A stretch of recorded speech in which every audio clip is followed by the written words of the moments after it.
Hi there, welcome to my channel. My name is Lily and I'm a non-native English teacher. I'm currently living in England, the UK, and in this video I want to share some of the linguistic as well as cultural peculiarities that I have noticed over the past months that I've been living here in England. Before we move on, don't forget to hit that subscribe button below, leave this video a like, and now let's get started. The first word that I learned when I moved to the UK was the word allotment. An allotment is a plot of land that is divided up in sections which are rented to individuals or families for gardening purposes. Allotments are very similar to what most Americans call as community gardens, but they're not exactly the same.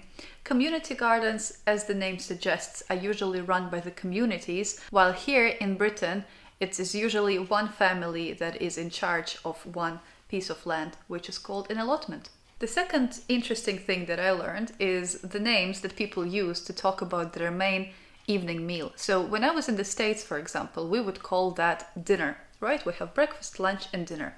I remember when I was studying in high school, in textbooks, we also saw the word supper. So I knew that maybe the word supper might be more British, so I was ready for that. And to my surprise, I realized that people call it tea. Like the drink tea, but they imply a whole meal. So basically, tea time means actually dinner time. Once I was making dinner and my host dad was like, "Oh, so you are in charge of the tea today?" And I was like, what does that even mean? I actually went online just to understand what is going on and why some people call it the tea. And turns out it's a very territorial thing. So here I'm showing you a map. We have top tea countries at the top and top dinner countries. So you see it's pretty much divided in the middle. And then if you live in the northern part of England, you say tea. And if you live in the south, you're more likely to use the word dinner. Confusing, but it is what it is.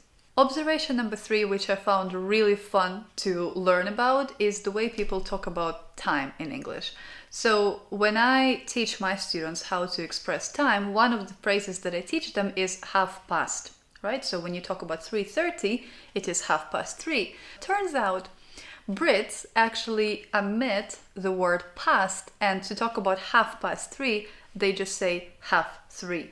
Which to me, as a Ukrainian and Russian speaker, sounds a bit confusing because when we directly translate that phrase, it actually means 2:30 and not 3:30. You know, if you say 3:30, it would actually mean an hour before. So it took me a while just kind of to understand that, okay, that's the half past and not 2:3. So anyway, confusing, but very, very common. The next word I absolutely love, it's the word cheers. And again, before I came here, I had thought that cheers was, just kind of this expression which you mostly use when you are drinking or something like that, or when like it had a more celebration vibe to me for some reason. And when I came here, I'm currently living kind of in the northern central part of the UK. So again, it might be different depending on where you are, but people here use cheers when they want to say hi, when they want to say bye, and when they want to say thank you.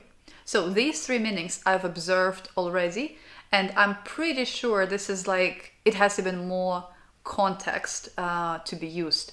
So it's kind of like this universal word that you can just use independently of the context, and it will be relevant still. So I find that really, really interesting. Number 5 is a word that I learned here. It's the word banter. According to Cambridge Dictionary, banter is a conversation that is funny and not serious. For instance, he considered himself a master of witty banter. Or it can be used as a verb, which means pretty much the same. Yet to talk to someone in a friendly and humorous way. He stood around bantering with his colleagues. It's quite typical for British people to banter among their friends, so to use that humorous conversational tone and those little jokes among friends just to talk and to have fun and to have a few laughs.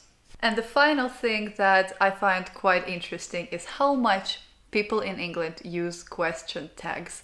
It honestly blows my mind because although I do teach question tags to students, and I think it's an important kind of little construction to brighten up your English, to me it seemed to be a very not limited construction, but something I wouldn't want to use every single day, you know, so only when it's appropriate.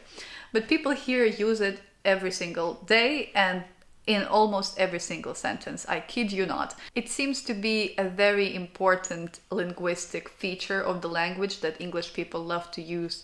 So it's just very interesting to listen to people's conversations and literally notice question tags in almost every single phrase.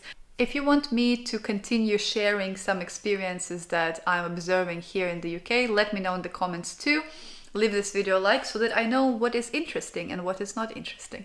I hope you have enjoyed this video and learned something new about language in Britain and culture in Britain. I'm finishing up for today and I will see you next Saturday. Bye bye.